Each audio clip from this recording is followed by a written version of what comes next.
You guys love Jake's Take. You guys love the behind-the-scenes stuff from the Bassmaster Elite series.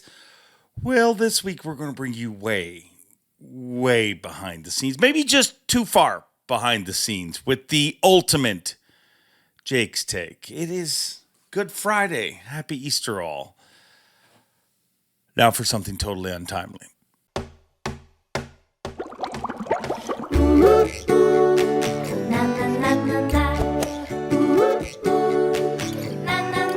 I'm Bob Cobb from the Bassmaster. Welcome to Mercer. I never, ever feel this on this show. Like, I never feel pressure. But now that we've turned this into a special, all of a sudden, I feel pressure. But Jake's Take is extended this week. You think you feel pressure. You're not feeling near as much pressure. You don't feel near as much pressure today as you did on Sunday. Oh, my goodness. A lot of people ask me about, like, what are some challenges you face as a camera guy on the Bassmaster Elite level? And there's always, these common denominators that come up, and there's some of them are like nightmares, and the worst case scenario arises. And this is, I think, my 12th season now on the Bassmaster Elite circuit as a camera guy. And there's one or two or three things that I dread, or that I would dread, that I fear the most about every single tournament that I come to. And none of them have happened yet, but you got to figure if you keep doing something long enough, then the worst case scenario is going to come up at some point, right? Yeah, and it did. How does this tale start, Jake? Well, so what a lot of people don't know is I grew up in Tennessee, live in Colorado, and have for a long time. But I grew up on Kentucky Lake, but I went to high school in Southeast Tennessee, about 50 miles from Chickamauga. Okay. On Monteagle Mountain. And so I have lots of friends in the area that are locals. They stuck around from Dayton to Saudi Daisy to Chattanooga, all the way up to Monteagle, where I went to school. And two of my friends who are very close, one, his name is Brian Elder. He used to fish the Opens, and now he fishes the Toyota Series. Okay. He lives close by. And then another friend of mine, Lucy, who I went to high school with, who was one of the most athletic females, actually the most athletic female in our entire high school. She has a cabin or a lake house on Watts Bar, about 15 or 20 minutes from Dayton. Okay. So we had planned this for several years. The next time you come to Dayton or Chickamauga or Nickajack or any lake in that area, let's get together and reminisce. We haven't seen each other in a very long time, like over 2 decades. Wow. So on Saturday afternoon, I skipped dinner with my comrades in the camera trailer and went to my friend Lucy's lake house to have dinner and some drinks and to reminisce about old times, right? Yeah. And so we had some barbecue, we had some chicken, some ribs, some fried okra, the whole 9 yards. And I brought a bottle of wine for Lucy and her friend. And I brought a bottle of George Dickel 12-year-old bourbon for me and my friend Brian. So is George Dickel? George Dickel. It's a Tennessee bourbon. Yeah. I've never had it. See, a fun name to say though. Yeah. George Dickel. Yeah. Okay. It's like, it's a Tennessee mash like Jack Daniels. Yeah. And there's so many of them that, like Tennessee is, Jack Daniels obviously outside of Tennessee, a lot of people know, but there is so many distilleries there. So many. I mean, it's the heart of, Tennessee. It's the heart of whiskey land, along with Kentucky and North Alabama and all that. So anyhow, we go to Lucy's place and we're having a great time. I look down at my watch and time just flew by, and, it's like 10:30, 11 o'clock. I said, man, I've got to get back to the hotel because I got to get to sleep because I've got a long day of work and tomorrow's Championship Sunday, right? So I get home or get back to my hotel, go to sleep, wake up the next morning, and my stomach is not feeling very well. And so I'm like, oh my goodness. Yeah. And this is personal. So all you guys watching this, you're going to think it's funny, and it is, but it's a long, very detailed story, but I'm sure many of you are going to be able to relate to this. And one of the things that I do at every single tournament is I bring Imodium pills with me on the boat in case my stomach starts to rumble. And very few times has it, because I'm very careful about what I eat or drink the night before a tournament or each day. Yeah. And on this occasion, I had barbecue, and I had a few whiskey cocktails. And I kind of felt like that was probably not a good idea. And so, okay. So first of all, before we get into today, let's explain who you're with on Championship Sunday, because I think that also adds to the story. I'm with Daisuke Aoki, a Japanese angler, very good Japanese angler, very decorated, very challenging language barrier because he doesn't speak very much English. And I've been with him on day 2 and day 3 already. And we're going out on Championship Sunday. He's in third place going out? Second or third place? I think. Or no, second, maybe. Yeah. Yeah, no, he's in second place. Yeah. Second place going out. So he's got a chance to win this tournament. And I'm excited, totally excited. So, and everything was fine. Everything was fine going out. I'm like, okay, that was no big deal. My stomach was upset, but it's fine now. You took care of business in the morning. I took care of business. Yep. So when you were leaving, you felt good. Totally, 100%. Like, whew, like that kind of good. Like, okay, we're going to get through this day. No problem. So we get out to his first spot. It's dead calm. I mean, it's like a 25-minute run up to his first spot, right? So we get up there, and everything's going well that morning, except the fishing has died and it's slow. So that's fairly agonizing. And you're just wondering, when is this going to turn on? And then at about 9 o'clock that morning, I felt the rumble again in my stomach. And I'm going, oh my God. I'm literally in my head, I'm closing my eyes. I've got the camera on my shoulder, and I'm going, please, God, please don't let this happen. Please, please, please don't let this happen. So, and the things going through my head are like, this guy's fishing for $100,000. He's from Japan. What am I going to do if this happens? Because I'm preparing myself, because I could tell this was not going to get better anytime soon. And it didn't. So, and it started getting. I'm hearing a voice in my head. Oh, hello, Jake. It's me, Pooh. I'm back in your life. Yeah, exactly. And I'm hearing the same voice in my head. And of course, I'm listening to Calm. I'm focusing on Daisuke's catches, every cast. I'm focused on my work, but I'm distracted pretty badly. Okay. And one of the questions that a lot of people ask me is, what do you have to do if you got to do your business out on the boat? Yeah. Like, what are you going to do? And I always take an Imodium before day 1.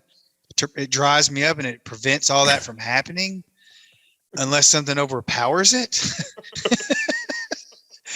Oh my God.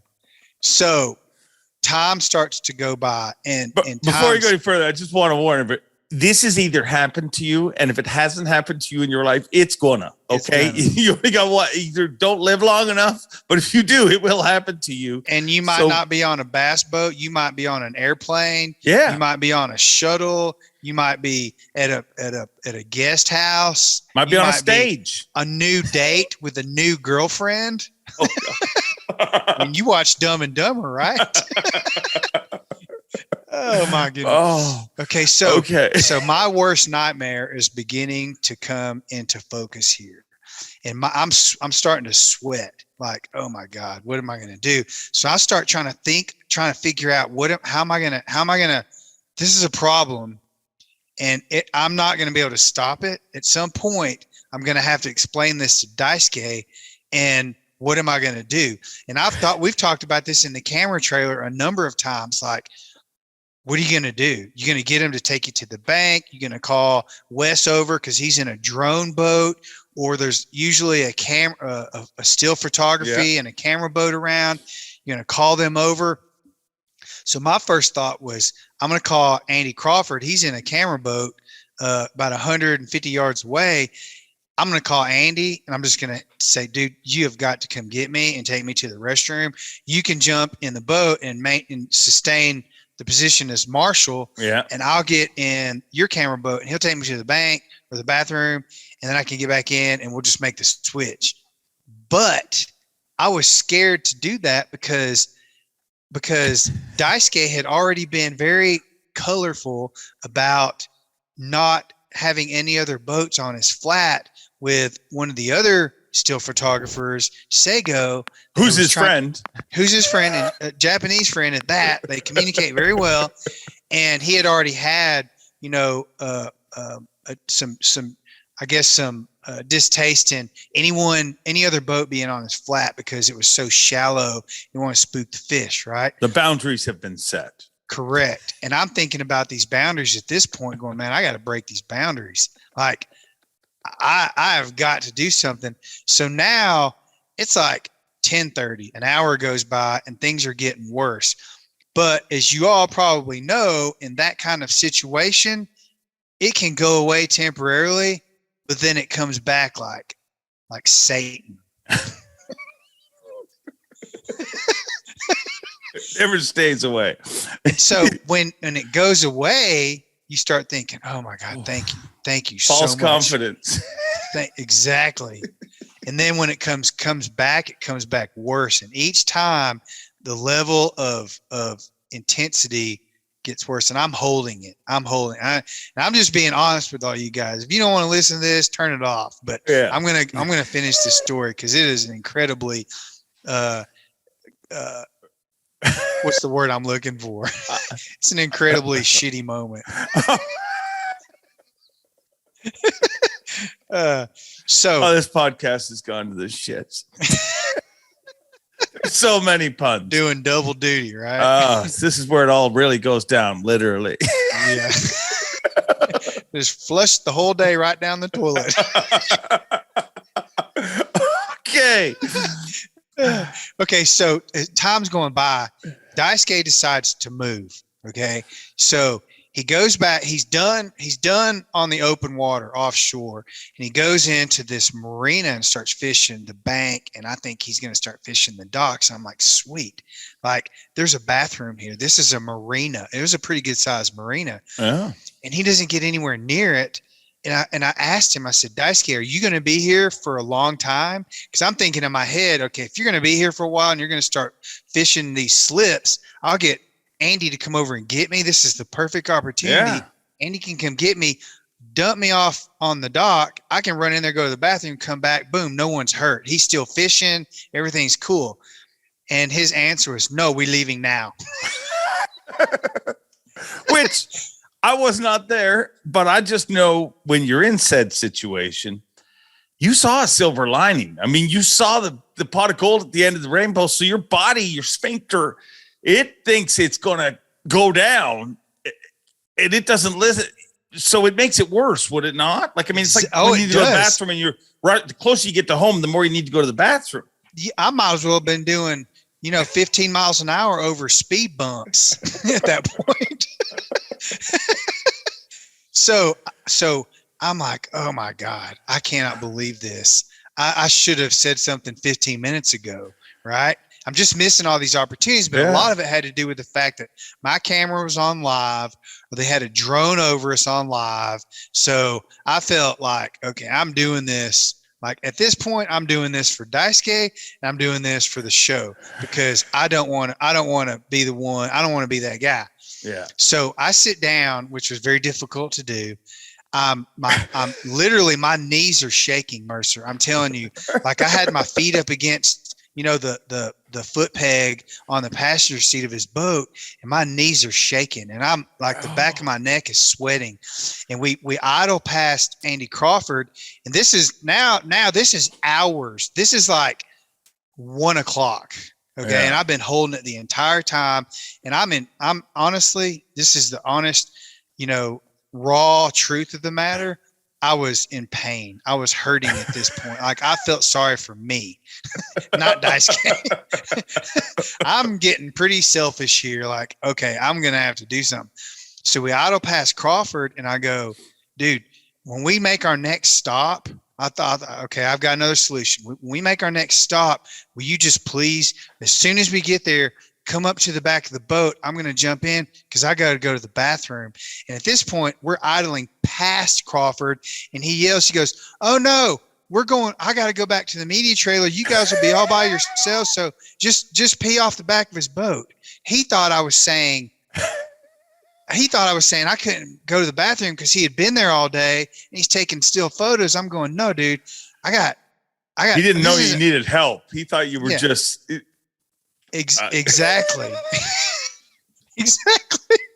So I'm thinking, oh my God, this is getting worse.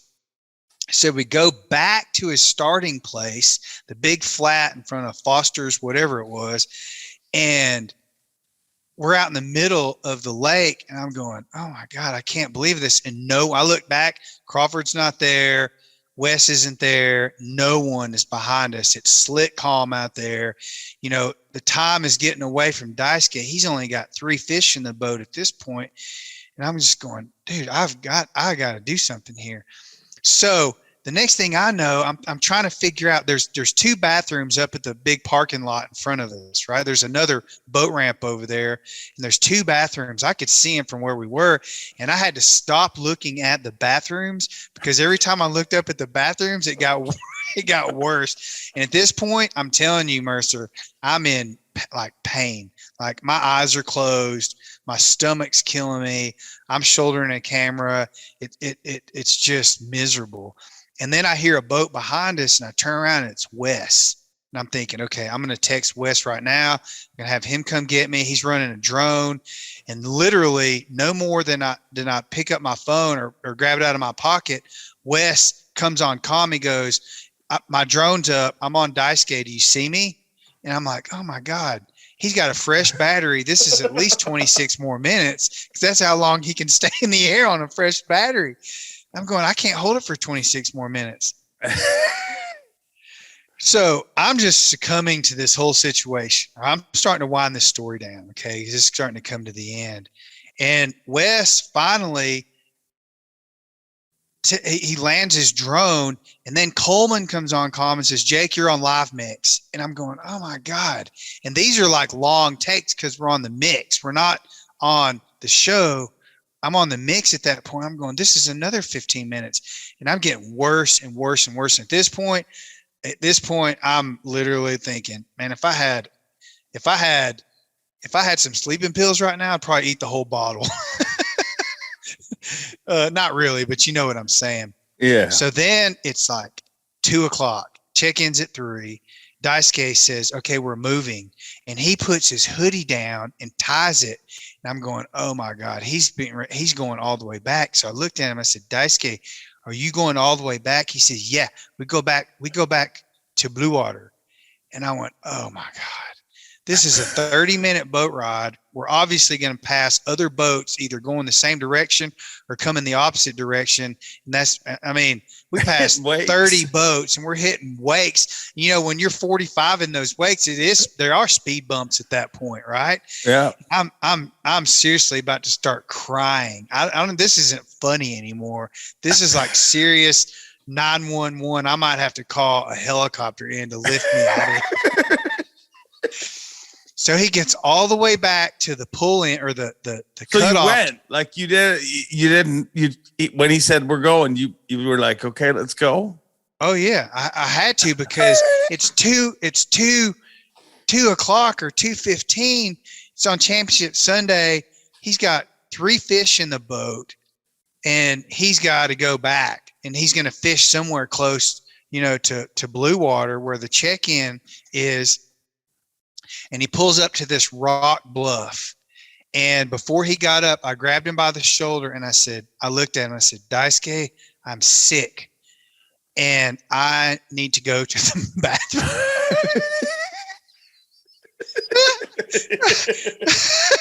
And he looked at me and he goes, "What?" Oh, and I looked at him and I held my stomach and I pointed to my rear end. I said, "I'm sick." He goes, "Sick? What?" And I said, "I'm sick, Daisuke." And he goes, "Oh." So he reaches in the back dry box behind his seat and grabs a Ziploc bag with toilet paper in it. And then he lifts the back compartment up where his batteries and pumps are, and there's a tray in there, and he goes, "You want to use that?" And I said, "No, that's not big enough." It's only like that. So you're revealing that Daisuke has a shit tray in the back of his boat. And hold on. Here's one little detail too. Let's go back to Wednesday before the tournament. I took an Imodium, so I'm basically backed up for 3 days. Oh no! Oh God! I don't know why I'm telling all you people this crappy story. I love it. It's So I looked at Daisuke, and I'm seriously, I'm going, if I don't hurry up and start stripping down right now and get in the water, I may very well shit my pants. So I looked at Daisuke and I said, "Daisuke, I'm going to jump in the water right now."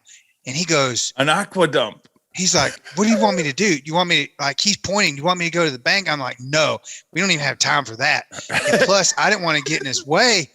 "I want you to keep fishing." I said, "Just keep fishing, keep fishing, keep fishing." And finally he goes, okay. So he goes to the front of the boat. He puts his trolling motor down and he grabs a flipping stick and he's flipping these laydowns. I'm literally at this point down to one little thin hoodie in my pants, socks off, bibs off. You got naked. I kept my pants on. I didn't want to completely go. No, but like you took everything off. I bet everything off. Was like, I am only seen in front of me. Nothing is happening. Exactly. He's totally freaking like zenning this out of his mind, Bruce Lee style, right?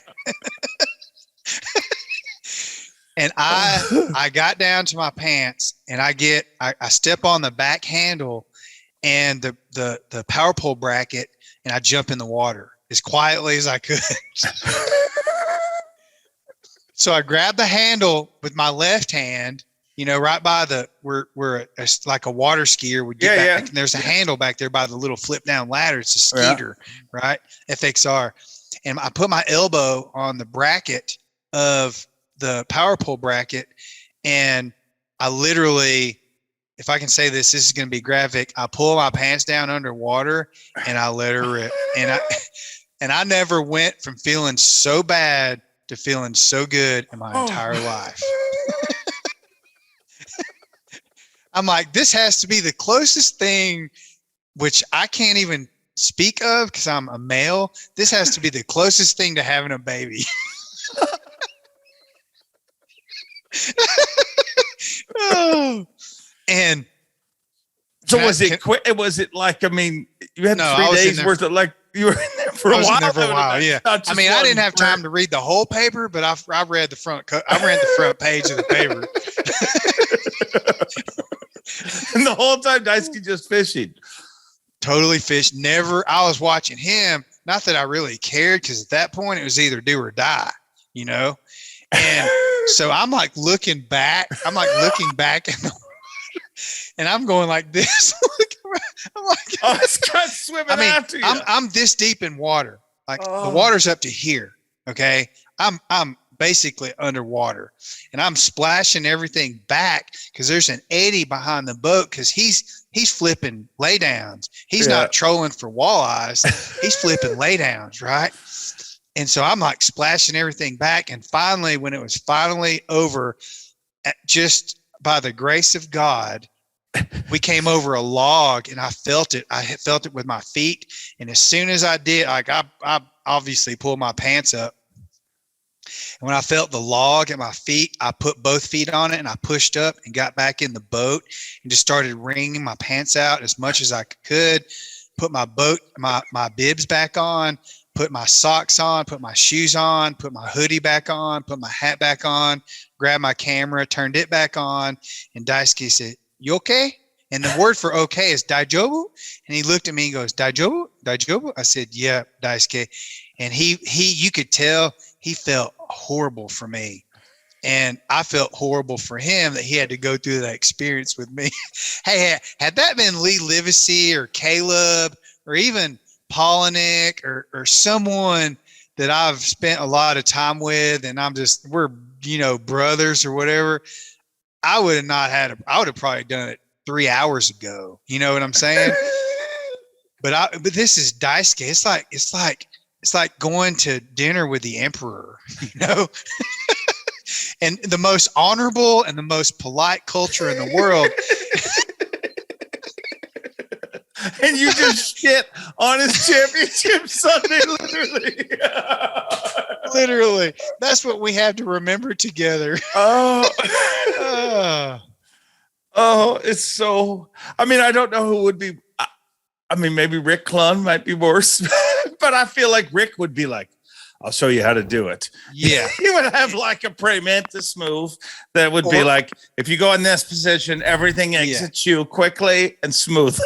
Or knowing Rick, he had like a 3-gallon bucket in his battery well, for something like that to happen because he's been doing it for so long. But yeah, dude, that was like, honestly, and I prefaced it in the beginning of this conversation, the 2 biggest nightmares that I have in 12 years of doing this is not sleeping through my alarm and not making it to the boat dock in time, and then having the stomach rumble while you're on a boat and not knowing what to do. And this has gone through my head a million times, Mercer. And when it finally came to fruition for me, as many solutions that I had already prepared in my head for that day when it happened, I didn't know what to do. I feel like the world needs an international word, because when you tell people, like people listening to this, people that are still listening, everybody has had a situation at some point in their life where they're like, I am literally going to crap my pants. Like there's a good chance of like, I'm no longer in control of this situation. But I feel like there should be a word, because if you'd have said to me, I'm sick, I would have been like, well, there's a lot of levels of sick. Yeah. But there should be like a word that you're just like, because it's a bad situation. And the weirdest thing is, I never knew any of this. Nobody knew except for you and Daisuke. And dude, you took 2 pictures at the end of the day with Jason Christie. And I remember thinking, like, you had like this white and yellow and turquoise shirt or something. It was like very like a Caribbean look or whatever. It was the AFTCO Mahi Mahi long sleeve Mahi Mahi shirt. Yeah. And I remember because he took 2 pictures with him, one with the Elite Series trophy, one with the Classic trophy. And I remember thinking, look at how clean he looks. Look, Jake is so well put together. I'm such a slob. And little did I know, was that a change of clothes I saw, or was that what you wore out there? That's what I jumped in the water with. That just shows you that social media is lies. When you see all these people living life, because those lies. Pictures, if you look back at Jake's stuff, you'll look at him. He looks so clean and happy. And happy. You must have felt. I was happy. 10 pounds light. So I'm like, I didn't put everything. I took. He made one more stop before he went in, and I took a lot of it off. He still had like 15 minutes to go, and he pulled into those bluffs just before you get to the Blue Water Marina. And so I took everything off because everything's quick drying. Everything we wear is polyester or quick drying material. And so I went down to my pants and that Mahi Mahi shirt, and the sun was out. So I dried off before we got back to the boat ramp. And I'm telling you, what you just said hit home, because when we got back to the dock and checked in, I said, not one single person here knows what we just went through. They have no clue like how challenging that was. Yeah. I was watching during weigh-in. I was looking at, you were shooting right in front of stage. I shot the weigh-in there, and I'm just like, never thought, I had no idea the trials and tribulations you went through that day. By far the most challenging day I've ever had on the water in 11 and a half seasons shooting Bassmaster Elites. That was the most challenging day I've ever had. Hands down. When it was happening, were you ever like, oh, this is going to be a great story for the podcast? Oh, yeah. Many times. Every time I heard your voice come on, you and Davey come on live, I'm thinking, oh, you guys, like, what you're saying right now is nothing. It was, yeah, I thought about all those things. I mean, I'm telling you, I was going into like inner body experiences, trying to figure out how to mentally get past this, to try to, I'm thinking, okay, mind over matter. And this turned into matter over mind. So if you're in this situation again, have you like learned any, like, where was your mistake in the day? Should you just like committed early and been like, I'm going to, or would you have, I mean, I don't think you made a mistake. It was just like every time you tried to open the door, it seemed like something came and shut it. That's what happened. Literally. That's what happened. It just continued on and on. And I think, honestly, that's really not good for you to do that, to hold, like, physically, physically, anatomically, and physiologically, that is not a good idea. So I think, next time I would accomplish the same goal much quicker than I did, but I probably would jump in the water again. Yeah. People can't, all the other camera guys. So one of the other things that I thought about was, okay, when I get back to the camera trailer, I'm just going to tell everyone, because if they find out the hard way, then they're really going to rail on me. I'm just going to try to make everyone feel sorry for me. And they didn't. I heard it all night. Every shit joke on the planet came up that night at dinner. I haven't told Davey Hyde about it. Oh, God. So there you go. That is the greatest, the shittiest championship Sunday ever. Wow. It's yeah. Well, now you don't have to worry that there'll be some weird pictures come out of you or something. Exactly. The best way to prevent is to just go ahead and get it out there. Yeah. And just own it, because I mean, there's a reason why I've worried about it for 11 years. Yeah. At some point it's going to happen. And like you said, all those anglers, I mean, I've been in the boat with 3 other anglers. I'm not going to name them, but I have been in the boat with 3 very well-known anglers that happened to with them. And I was on the other side of the coin, but when it's them, they go to the bank, or one of them didn't. One of them was just like, whatever, man, we're all buddies here. At least we are now. But the other 2 went to the bank. Yeah. And so, but that's them in control of their own destiny. But when you're at someone else's mercy and it's championship Sunday, I mean, if we'd been on day 3 and the guy was in 50, I guess we're always in the top 10 or whatever, but if he had tanked his day and we were on day 2 or day 3, it probably would have been different. But man. Yeah. Well, plus you've also talked about on this show, like you said, the pressure that you feel, to deliver for the guys. It's your responsibility. I shouldn't use the word pressure. I know. I caught that. I didn't do it. Puns all day long, baby. That's very punny. I've never been in that situation, but since you opened up, I will tell you my situation that I got sick at an event once too.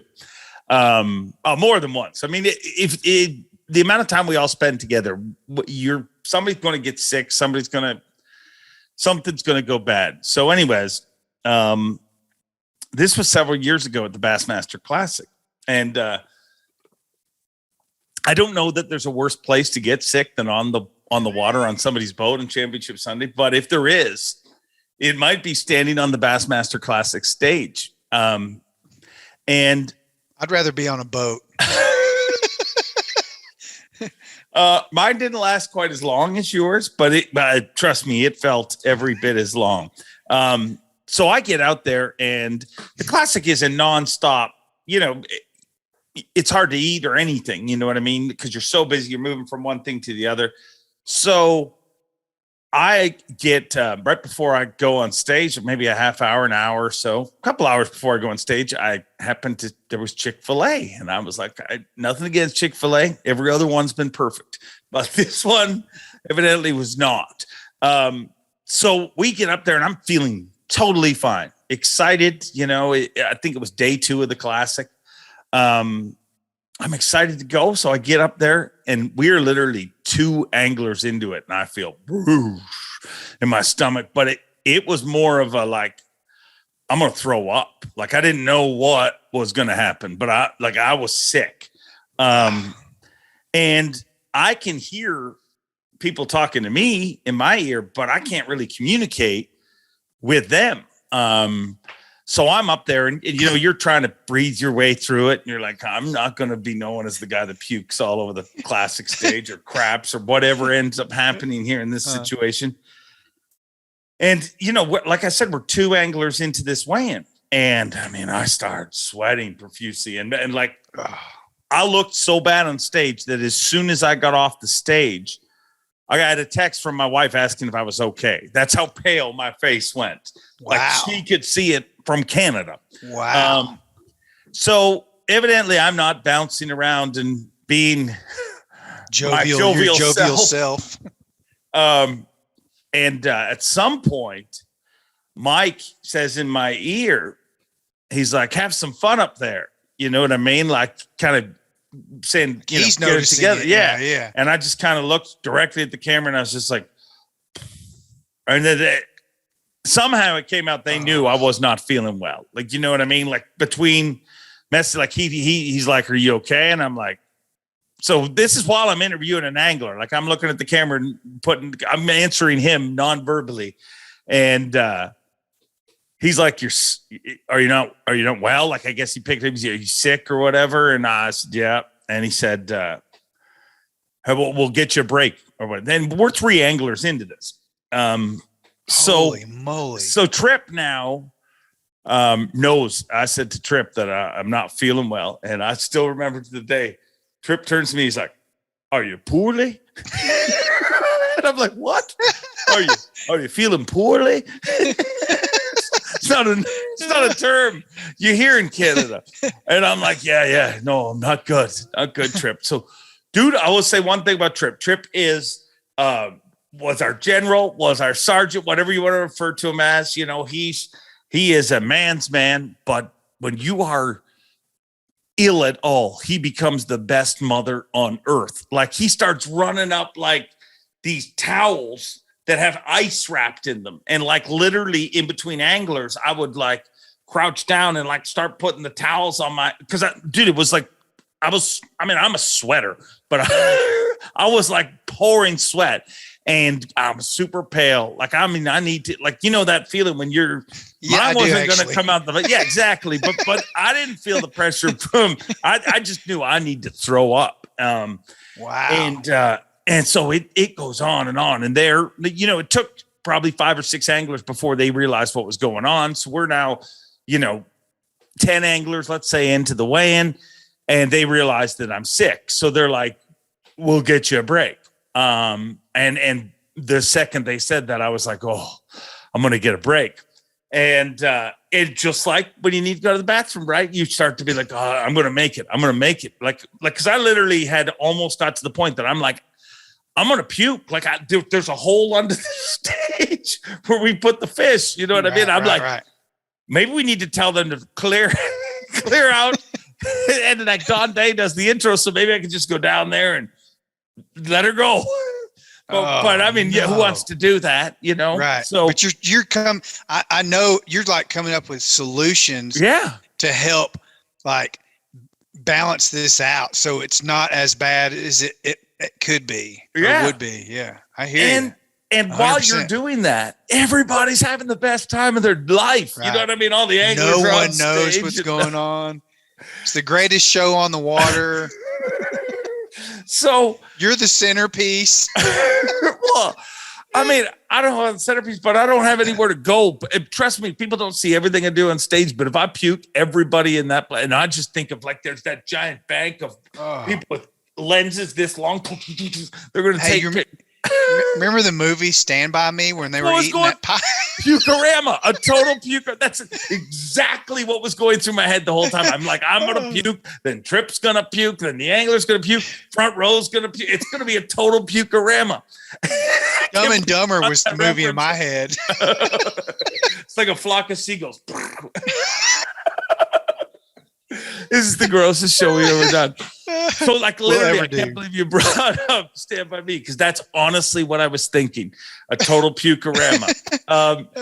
So, one by one, anglers are going through, and they've told me that they're going to give me a break. But, like, I get it. It's not easy to set a break. You got boats coming in and a lot of moving pieces. But we get 25 anglers into the weigh-in. And, like, progressively, as each angler goes, it's worse and worse. But then... Well, I guess we were like 22 anglers in, because I remember them saying in 3 anglers, we're going to have a dance off. That's when you're watching the Bassmaster Classic, you see like a dance off and you're like, why are they doing this? Just weigh the dang fish. That's why. Okay. So they're buying time. They're buying you time. Yeah. So they've told me that I'm 3 anglers away, and, the third last angler weighs, second last, and it's getting like, I feel like it's coming up by the second.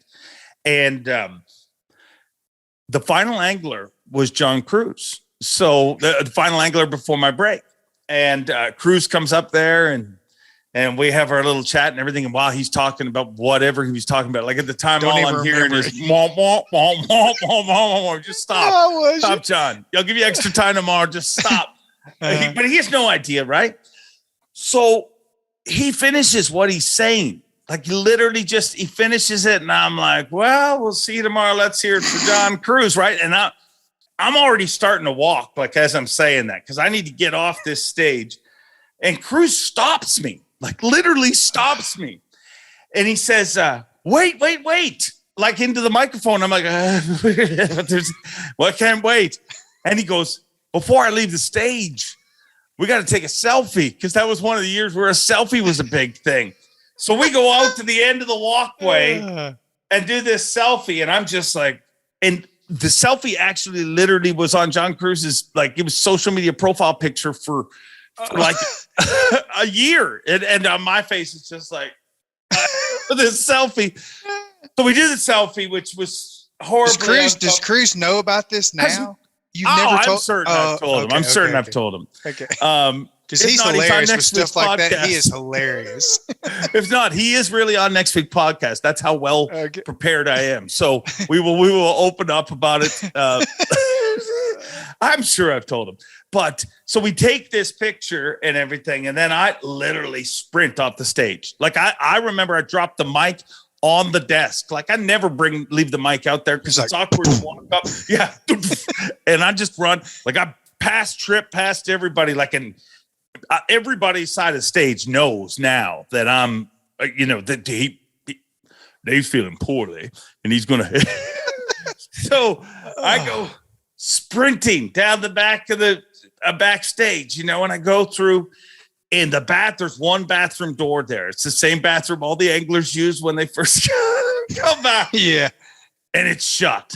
And I get locked. I get to it and I'm like, oh my God. Are you like, cause dude, and he doesn't work with Bass anymore, but he's a rather big gentleman, kind of like myself. His name's Chauncey, used to do a lot of media.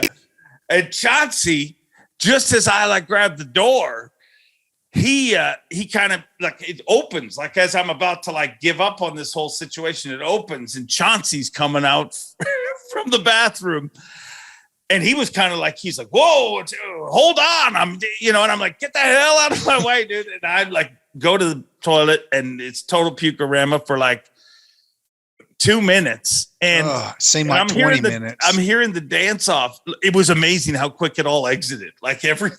Right, it was all at the top. I'm hearing the dance off ending in my ear, and I'm like, but I puked and I rallied.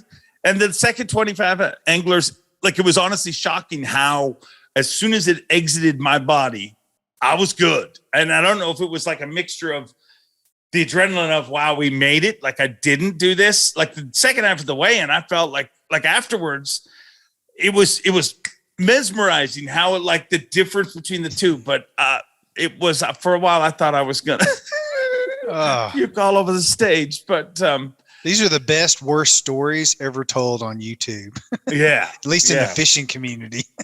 Yeah. But wow. It happens to everyone. And I partially told that story to make you feel good about your story. Because well, you did. It worked. Because now everybody remembers your story better than mine. No, I don't think so. No, I do not think so. We'll do a poll. Oh my God. 72% Jake. 28% Mercer. Well, you're gonna win. I mean, because puking is uncomfortable and bad, but it's not nearly as foul. Oh, could you imagine if I did that on stage? Well, like I said, this is where it all goes down. And next week's guest on the podcast is actually John Cruz. That's how punctual and timely we are here on this silly little show. We thank you for listening. Jake, you got any last words? No, I pretty much said it all. How are you feeling today? I feel fine. In fact, as soon as I got back out of the water, I felt 100% again. And I've felt great ever since. It's all good. That was awful. The shittiest championship Sunday ever. Thanks for watching. Please like, comment, and subscribe, because Bob Cobb of the Bassmasters told you to. You hear?